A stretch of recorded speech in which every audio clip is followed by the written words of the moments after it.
in life there is some pattern of sometimes where yeah, you're ready. Yeah, you've trained, like, just use a sports analogy. Like you've trained, everything's pretty much ready, but your head's not quite there. Yeah, you're not quite mature enough.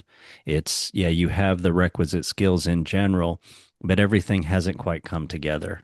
Yeah, you had and immaturity seems particularly where this would be true, where maybe you have all the requisite skills and you're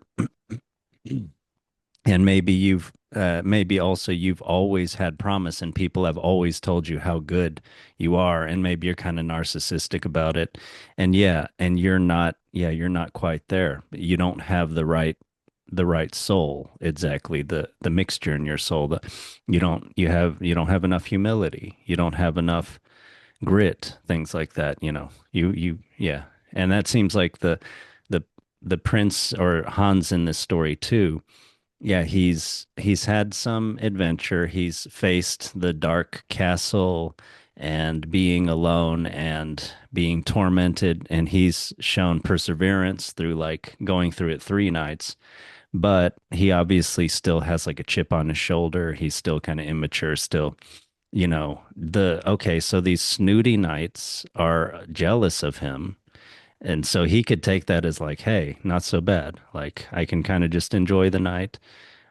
Things aren't didn't work out with my dad, but I did what I needed to do and try to show him love or respect. And uh, yeah, that's how it's gonna go. And things, are really good for me. Like I'm doing pretty well in life. I have this beautiful wife, and I'm living in this castle. Like things are pretty good. One rule, just gotta follow. It's not really that hard, right? But yeah, he needs to show these snooty knights up, these people who are born to a higher class. He needs to show them up.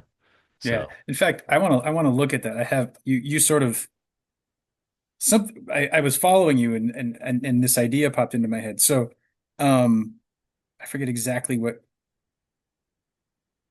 did it. Hang on, where does it say? Not forget his father. The knights made fun of him when he claimed that his wife was more beautiful than all of the others, and he was so annoyed that he turned the ring.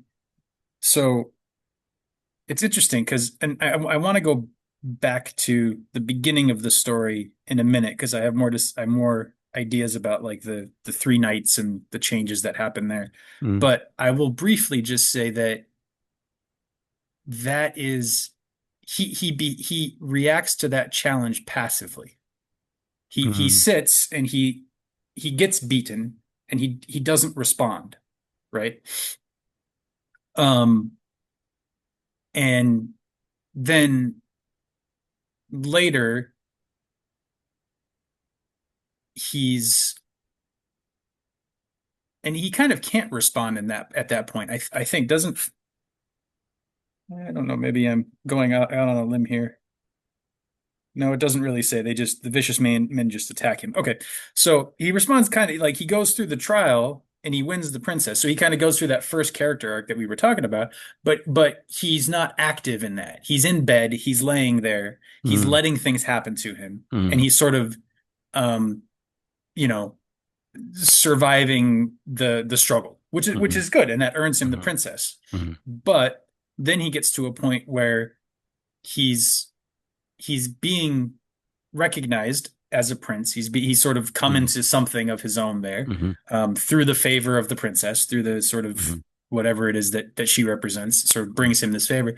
But other men are mocking him, and rather than just bear it in a mature way, like you were saying, or even in a mature way, like stand up for himself, like screw you guys, you're gonna talk smack about my wife, like let's go outside and settle this like gentlemen, whatever. mm, We're talking, knights and princes. They mm, were not, nobody's gonna get sued for starting a fight or get arrested. mm, Um, but he doesn't. What he does is he calls the wife in, and that's very kind of childlike. It's like, well, honey, come and save me. They don't believe Yeah. you're beautiful, and I can't take any action to prove myself. I need you to Yeah. come in and prove it for me. Yeah. Like And this, and the situation he set up, he said that his wife was more pretty. I mean, did right, you need to say that? Like, right.